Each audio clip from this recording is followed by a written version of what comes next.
Assalamualaikum warahmatullahi wabarakatuh.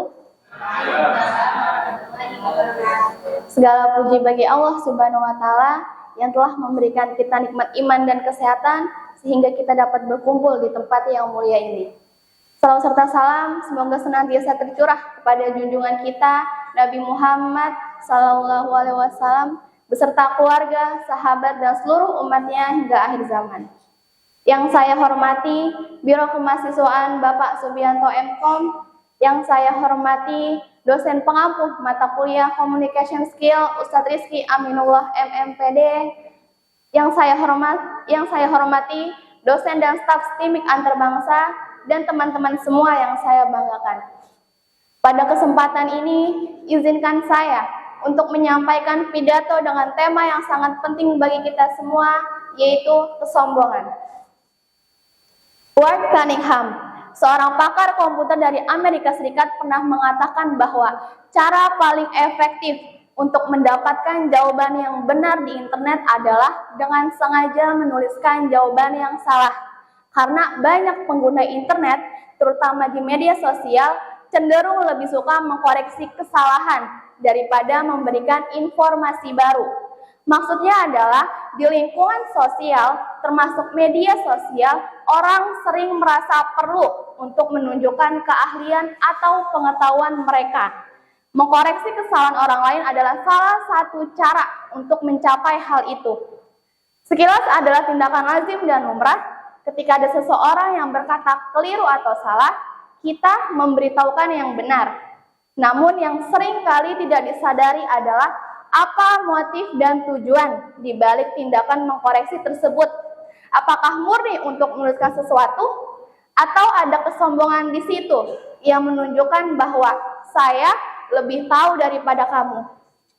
Ketika kita sedang mengajarkan orang lain, kita lebih tahu daripada orang yang belum tahu. Apakah dari teman-teman pernah merasa atau berpikir bahwa saya lebih tahu kok daripada kamu? Pernah. Tapi jangan tersinggung dulu. Ini bukan tuduhan.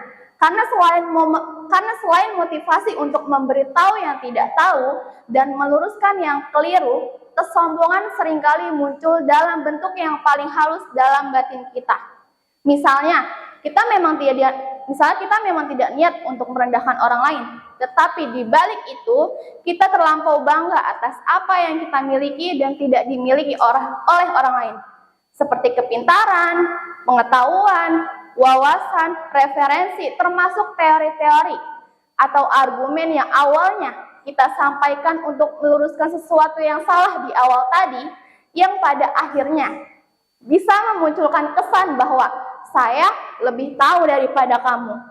Jadi apa yang dapat kita lakukan? Pertama, tetap selalu sadar terhadap apa yang muncul dalam batin kita, dan kemudian mendorong kita untuk melakukan sesuatu. Dalam bentuknya yang paling kasar, kesombongan atau keangkuhan bisa mendorong kita untuk memamerkan sesuatu atau untuk menunjukkan sesuatu. Kita haus akan pengakuan orang lain. Kita haus akan pujian dari orang lain terhadap apa yang kita miliki. Atau ketika ada dorongan untuk memamerkan sesuatu itu muncul, jangan buru-buru memuntahkannya. Dengan cara mengendalikan diri kita, pikiran itu muncul tetapi tidak perlu sampai kita keluarkan lewat ucapan atau lewat perbuatan. Kita coba lihat, seberapa bermanfaat sih apabila kita mengucapkan atau melakukan sesuatu. Manfaat itu untuk siapa? Untuk ego kita atau untuk orang lain? Jika tidak bermanfaat baik bagi diri kita maupun bagi orang lain, maka sesuatu itu tidak perlu disampaikan atau tidak perlu dilakukan. Itulah langkah-langkah awal untuk melatih diri kita agar tidak bersikap sombong atau angkuh, baik yang kita sadari maupun yang tidak. Dan kemudian selalu ingat bahwa sehebat atau sepandai apapun kita tidak mungkin 100% bisa memahami keadaan orang lain. Kita hanya mampu melihat orang lain dari sudut pandang kita sendiri. Dan karena itu, semua yang kita ucapkan atau kita lakukan itu juga belum tentu valid. Dan karena itu adalah cara melatih diri kita agar tidak bersikap sombong atau angkuh, baik yang kita sadari maupun yang tidak. Dari titik ini, semoga kita bisa menjadi orang yang lebih bijaksana dalam mengucap dan benar-benar memiliki simpati jika bertindak. Demikianlah yang dapat saya sampaikan. Saya ucapkan terima kasih atas perhatian dan kesempatan yang telah diberikan.